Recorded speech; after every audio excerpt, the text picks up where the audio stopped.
National Weather Service in Kane County in northeastern Illinois, southeastern Erie County in northeastern Illinois, DuPage County in northeastern Illinois, Cook County in northeastern Illinois, until 8:15 p.m. At 7 p.m., severe thunderstorms were located along a line extending from Algonquin to Norton Hills to near Grove to near Yorkville, moving east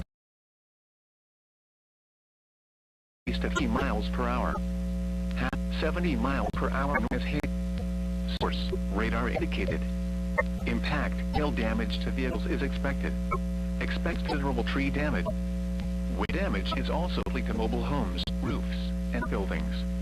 Locations affected include Chicago, Aurora, Joliet, Naperville, Elm, Waukegan, Cicero, Arlington Heights, Evanston, Schaumburg, Bolingbrook, Cowan, Skokie, Plains, Orland Park, Tinley Park, Oak Lawn, Mount Prospect, Wheaton, Hudman Estates, Park, Downers Grove, Glenview,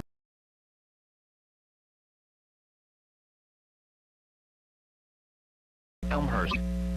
For your protection, move an interior room on the lowest floor of a building. Tornado watch remain in effect until 10 p.m. for northeastern Illinois.